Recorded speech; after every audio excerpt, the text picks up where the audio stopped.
Orang Mahaprabhu had a very, when you look at God and Nitai, they had a very different type of approach in bringing people to the fold of Krishna consciousness.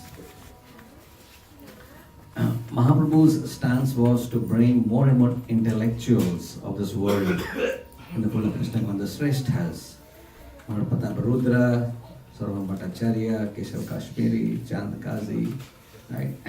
These were his target people. Because by getting just one of them, just by getting Prabhupada Rudra Maharaj, and the whole kingdom was automatically Krishna conscious. So that was a powerful approach, like Prabhupada also.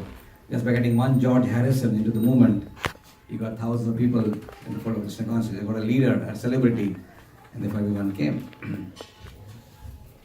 So we'll discuss something about this pastime of his conversion of this great Digvijay Pandit called Keshav Kashmiri.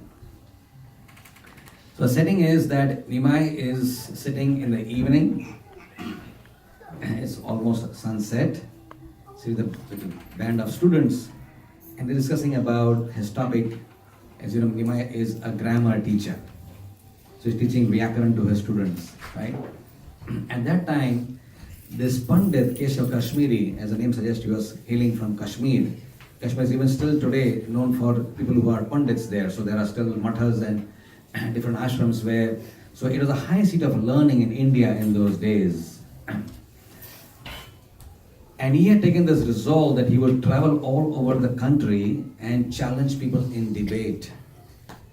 And if you lose to him, you have to sign a certificate, I have lost to you. And his pride was to gather a bunch of more and more certificates as he went around. And actually he was practically indefeatable. Why? Because he was a direct disciple of Mother Saraswati. And therefore there was no chance, as people got to know about it, that he's coming into Navadvip, the whole terror started. So Navadvip was also another huge seat of learning where there are so many Bhattacharyas, so many Mishras, and so many people who are having what we call them as coaching classes or tutorials. And there are thousands upon thousands of them, and there were so much erudite scholars in Navadvip. But the fact that Keshav Kashmiri is entering there now was a big anxiety, and people were really scared, because who wants to get defeated in front of your students? If he comes and challenges, your teacher, and it is well, you just can't debate with somebody who has Mother Saraswati's blessings directly with him. It's impossible. So when the terror is going on, so they thought of a plan. So let's put Nimai to debate with Keshav Kashmiri. But if he loses to Nimai, then you lost to one of our persons in the village who is only 14-year-old boy, who is just a grammar teacher. So in order to talk about people like us, we are much better than him. So they were actually hoping that Nimai would get in touch with them. So that's in the same setting, Keshav Kashmiri is coming. He wasn't walking on the road. He used to come on palanquins. And he was a big person. And there are a few dozens of Brahmins in front of him, dozen behind him. There was drums, there was bugles, there were slokas. He had a pompous, splendorous, sort of presence wherever he went. And therefore he was very glamorous. He was truly one of those celebrities which would, up there, right? So he's walking there, and he just comes down at this time it is dusk, and he says, oh, you are the Nimai Pandit, right? Yeah, I heard you are a grammar teacher. People talk highly about you. So pranams, Keshav Kashmiri. Nimai was very respectful. Very respectful. So we have heard about your scholarship so much. Can I give you a request? I say, yeah. What do you want me to say? The Ganga is flowing so beautiful over here. Can you compose some slokas to glorify Mother Ganga? You will be blessed to hear from a scholar like you. And that was not even a challenge for him, because that was something which you did effortlessly. And there itself, spontaneously, not by-hearted slokas, he just had composing. In 1 hour straight, he composed 100 verses glorifying Mother Ganga. You can imagine him doing that, right? It wasn't something from some scripture which he had by-hearted before, just downloading that. He wasn't downloading, he was just composing and speaking it out right away. 100 slokas of Mother Ganga. Like the raging wind he was speaking. And His students were completely aghast. What is this man's intellectual prowess? Look at how he's the Sanskrit. Of course, they confessed that we didn't understand much what he said. It was so high, and the grammar was so high, the command was so high. I said, so Nimai was so happy to hear this. He said, oh, this was so wonderful. So he's saying, so Keshav Goswami asked Nimai a question. Is there any one verse would you like me to elaborate upon? You can tell me, and I will elaborate on some. Is there some verse you would like me to elaborate? He said, yes, I would like to elaborate on this verse. And he composed the 64th verse of what he had spoken, and Nimai just quoted that. And Keshav said, how did you remember that? I spoke at the speed of the raging wind. So Nimai said, well, see, it's like this. By the grace of the Lord, you have the power to compose. And because of the same Lord, I am a Shruti Dhara. And I hear something, I never forget. Well, Keshav Goswami Maharaj, let me tell you honestly that even though it was very nice, this 64th verse especially has 5 good points and 5 bad points in the composition. What nonsense is this? You are a teacher of grammar. What is you're such an audacious fellow. You don't even have the adhikar to understand composition because that's not in your field of knowledge. You are just a grammar teacher. How can you make a comment on somebody so high? It's like a KG class student said, Sir, aapko kuch aata nahi hai. Like the guy is a PhD scholar from IIT Mumbai, and the guy is in KG class, and he said, Sir, what are you teaching? All nonsense. It's like that. You don't know what I'm talking about. No, let me tell you some more details. So Nimai started analyzing the sloka. So okay, tell me, go ahead, tell me. And so for the first time, somebody is standing up to Keshav Goswami and challenging him. This was a shock for him. And this is just a boy, a young boy. So as regards your 5 bad points, it's very technical. But there's one particular word, and Nima really, grammatical analysis, took like that. One verse which came one phrase came in the sloka is Bhavani Bhartur. Bhavani Bhartur. So, Bhavani of course means the wife of Lord Shiva. And Bhartur means one who's maintained by Lord Shiva. So this verse actually means that Shiva has 2 wives. One is Bhavani and somebody else who is maintaining. Right? So Nimai got him at that point, said Bhavani Bhartur is a redundant word. It's a redundant word because that indicates that Shiva has more than one wife. So when he analyzed this way, what a shock of his life Keshav Goswami got. That he wanted to say something, as a defense, but he could see that his mind has been blanked out. Like the hard disk has crashed practically, right? There's a hung intelligence. And he could not give any arguments or any logical reasoning as to why what he said was right? He got completely hung and he knew that Saraswati has abandoned me. And she is now siding with Nimai to defeat me.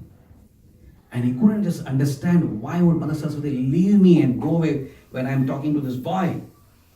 What is the mistake I have made that she should leave me? Because when he would speak, he was just a voice box. And Saraswati would speak through him.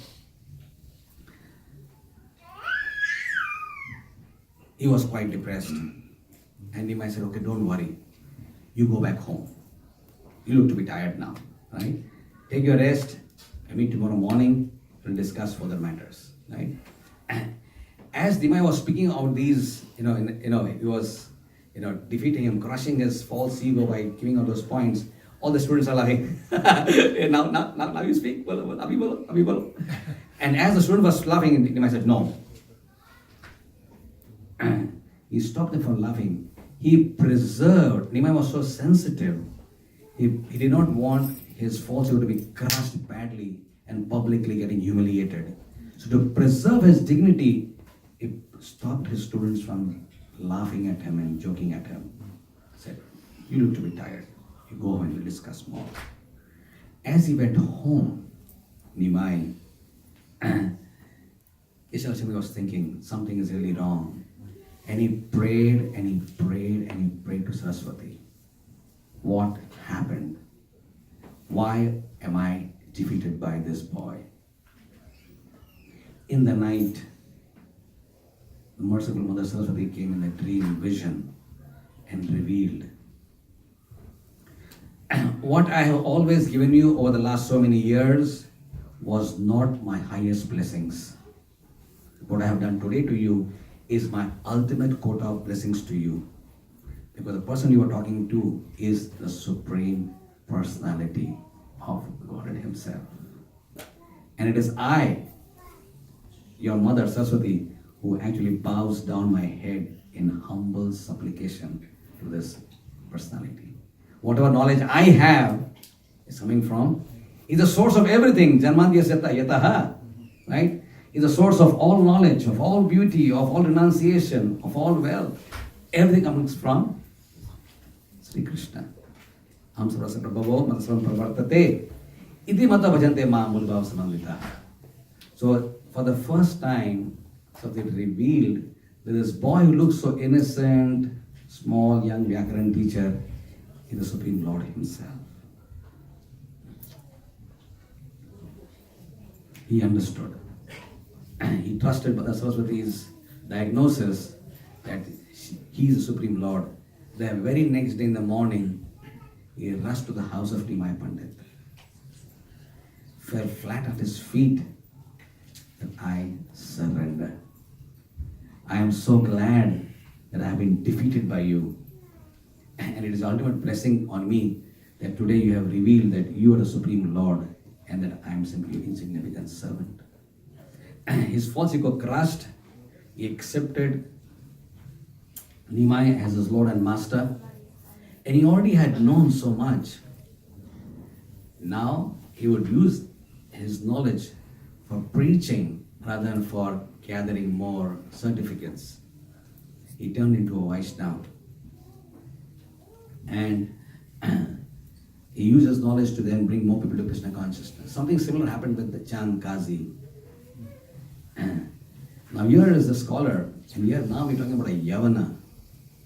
Nimai was so special. The previous few days, as more and more Harinam was spreading in Navadvip into the direction of Nimai Pandit, the Muslims became more and more active. And they spread terror around.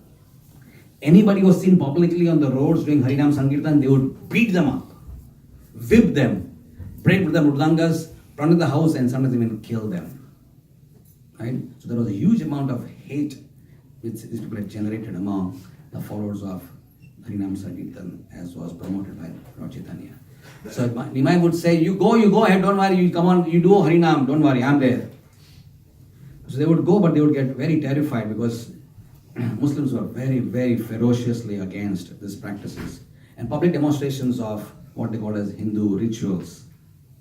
So they would come back and said, you feel very insecure going there. Nimai understood that actually for him to spread Harinam, he had to take a major step forward. He said, okay, tomorrow, all of us will go and march to the house of Chand Kazi. So that was the first public civil disobedience movement begun by Nimai Pandit, where the entire Navadvip, the followers, bring your torches and we will all go to the house of Chand Kazi. And people were excited. As you were saying, before, in the previous seminar, unity is strength. Unity is strength. So here was unity. So everyone, young and old, everyone was busy doing what now? Making mashals, making torches. And it is explained in Chaitanya Bhagavat, we won't believe this, it requires a leap of faith, that there were not hundreds, not thousands, but billions of people. Where did they come from? Maybe demigods joined in. But there are millions of people on the roads, and they're going to walk from Navdeep to a place called Simulia. Even if now you go there, now there's a place called Simulia, which was the house of the Chandkazi. With mashals, the whole torchlight, you can imagine millions of mashals people are holding.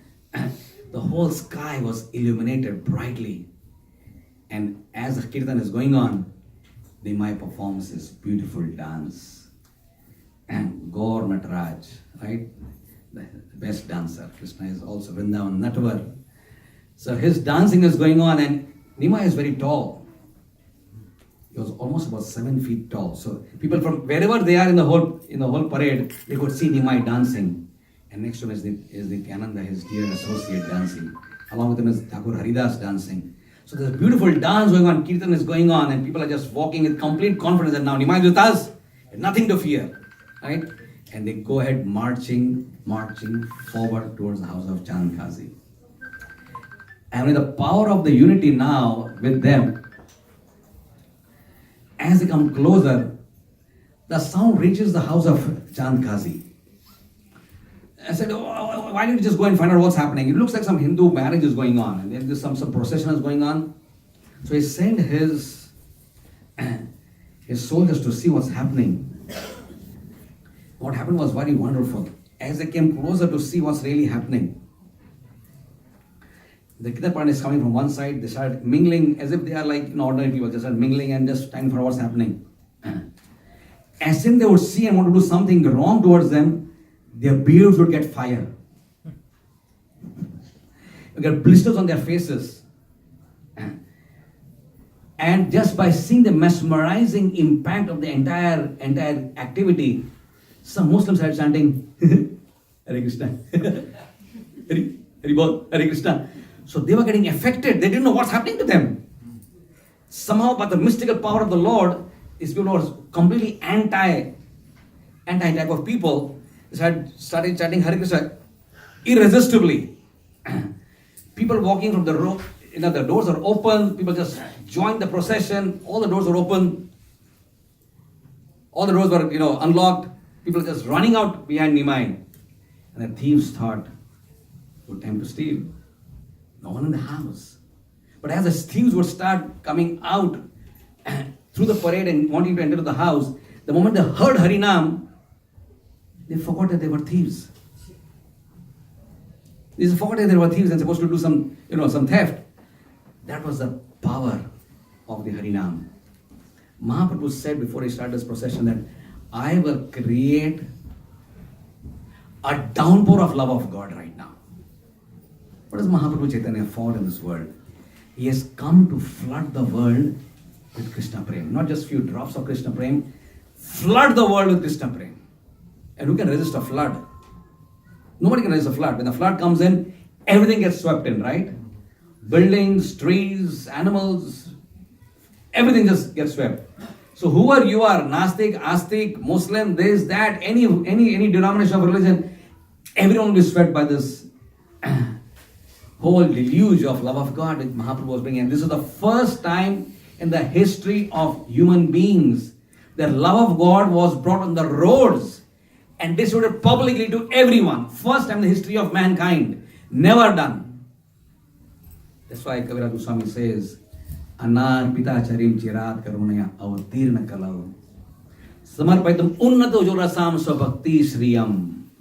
What was never been before. Charim chirat means for a long, long time. How much long? How long is this? This Leela is so special. Bringing love of God on the roads to give to anyone is so special. Mahaprabhu comes only once on a day of Brahma. Brahma's 12 hours of his day, 6 a.m. to 6 p.m. is roughly around 4 billion years. And one night, 6 p.m. to 6 a.m.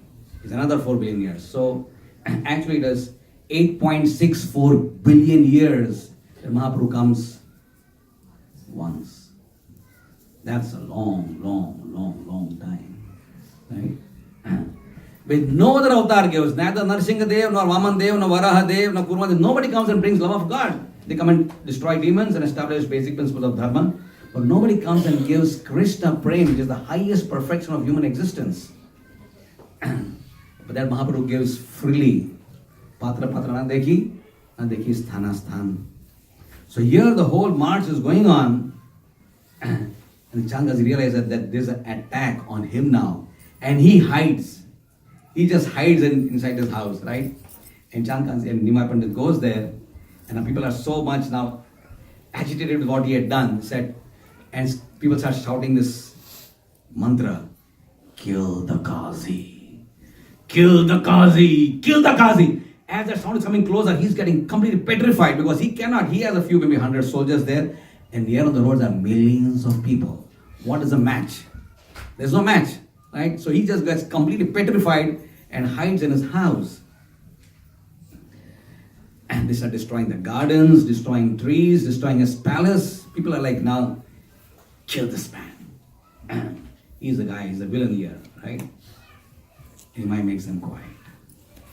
No more. So go and call the Qazi. The Qazi comes in a very nervous state. Yeah, please sit down. So I want to have a dialogue with you. But you come with so many people, what kind of a dialogue is this? No. Actually, the Chanka starts saying, Nilamar Chakravarti is my uncle. Chakravarti is the grandfather of Nimai Pandit. So we were in the same village, he's like my kaka. So you are like my nephew. So, nephew and uncle, can we have a dialogue on that platform? Oh, yeah, fine, just go ahead. So Nima starts asking a question. My dear Chand Qazi, why do you kill and eat the holy cow? Why do you butcher and slaughter our cows and eat them? Chand Qazi was a scholar also of Muslim Dharma. So he knew a lot. He had read everything. So he starts confessing. First he starts saying, actually, is it not true, Nimai, that even in your religion, you also kill cows and offer them in sacrifice? You have this Gomedi Yagya also? Nimai says, yes, that's true. Yes, Gomedi Yagya is there. But in those sacrifices, Brahmanas were so powerful that they could, sort of kill an old cow and through mantras again revive the cow and give it a new body. And that was always done with the singular purpose of testing the power of the mantras of the Brahmanas. And in Kali Yuga, 5 things are forbidden. Sannyas, Ashwamedh Yagyas, killing of horses, killing of cows,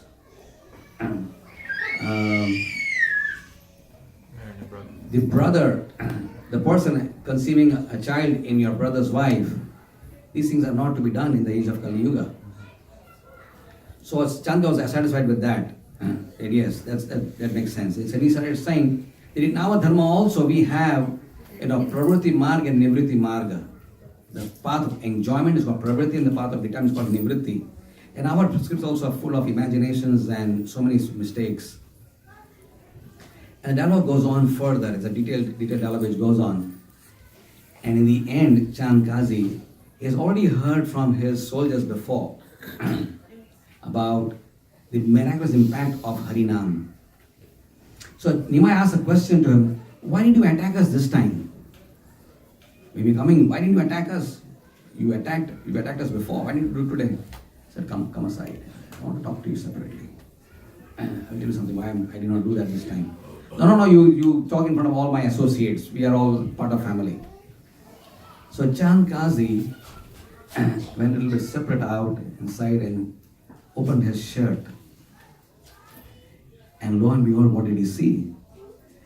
And on the day when he had broken the Mridanga, that night when he was in his bed, a ferocious lion, roaring, had climbed on his chest and had taken his hands and was stuck it in his chest and said, I am going to kill you. Right? Because you broke the Mridanga, I will tear open your chest. So Jankasi's eyes are closed, he's petrified, he's sweating, he's scared to death. He sees a huge lion, sitting on his chest. And the lion comes down and says, your offense is still not so grave. I shall leave you for now, but if you again harm my Sanghdev movement, I will kill you and I'll destroy all the meat eaters. And he growls and he goes away. And he can see the marks are still there. Narsinghadev Bhagavan ki. This is Narsinghadev. So Sankirtan movement is protected, promoted by Lord Chaitanya and protected by Narsinghadev. And there, Chandkanji, deep within his heart, could understand the person I'm talking to is the Supreme Personality of Godhead. And this ferocious, hateful, violent, terrorist person, by the power of the grace and love of Nimai Pandit, melts away. And he surrendered his life, becomes a Vaishnava. Who is Chand Kazi? Chand Kazi is the same Kamsa of Krishna Leela. What was Kamsa? Kamsa had subjugated all the demons of the planet. Putana, Bakasur, Aristasur, Vyomasur, all these giant demons who demigods could not even handle at all. Bakasur, who couldn't be even killed by the Yamadanda of Yamaraj. Such powerful demons were all like this in top Kamsa. That ferocious Kamsa is again come in Mahaprabhu's Leela as Chand Kazi. Right? And look at what he's doing now. In Krishna Leela, what did he do? Vinashayacha Dushkritam. But in this Leela, Mahaprabhu has brought Sango Pangastra Parshadam Yagya Sankirtana Prayer Ijanti Hisumedasaya. In this movement, in this particular Leela of his, he has only once held a Susan Chakra to attempt to kill Madhai. But even that he was prevented from doing by Lord Nityananda. He has practically never held for killing anybody like that. He said, so in this age of Kali Yuga, his beauty, his grace and his love is his greatest astra. Right? Namo Mahavadanyaya Krishna Prema Pradayate Krishnaya Krishna Chaitanya Namine Gauratushe Namaha. So he is giving the highest achievement of human perfection, way beyond dharma, beyond artha, beyond kama, beyond moksha, way beyond liberation. The highest soul's evolution is to achieve his dormant inherent love for Krishna. We are all lovers of Krishna. Krishna is our ultimate father, ultimate mother. And it's like a child loves his parents. We have dormant love for the Lord in our heart. But it's so difficult to revive that again because we offended the Lord and therefore Maya scouted us and kept us away. So we have forgotten the relationship. But simply by this simple process, to revive our oil consciousness is so simple. What is the process? Offenseless chanting of Hare Krishna, Krishna Krishna, Hare Hare, Hare Ram, Ram Ram, Hare. So as we are going to this Lord Purnima festival, let us again remind ourselves of the great mercy which His divine grace has brought to this planet. Mahaprabhu was there in this world 500 years ago, but if it wasn't for Srila Prabhupada, this process which he had brought had already been sort of effaced from this planet for a long time. But as Prabhupada's faith in one verse, Prithivite Achayad Nagaradigram, Sarvata Prachar Hovi Moranam. That faith of Prabhupada in that verse, that this name will be spread in every town and every village of the planet. Prithvi was not India, as people thought. Prithvi was the earth planet. Prabhupada believed strongly that this verse will come to pass.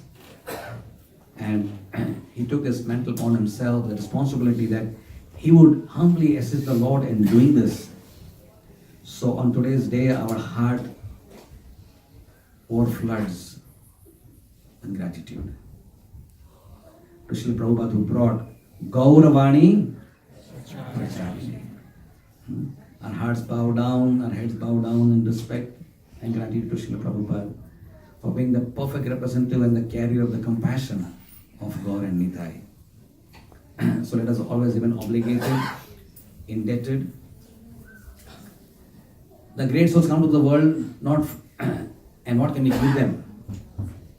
What can we give them in return? We cannot give them anything in return. We just have to accept what they have brought for us with gratitude. So we need to accept Prabhupada's grace, His mercy, stay together united in efforts to be Krishna ourselves, and to the best of our capacity, give this to the world. Thank you very much. Hare Krishna.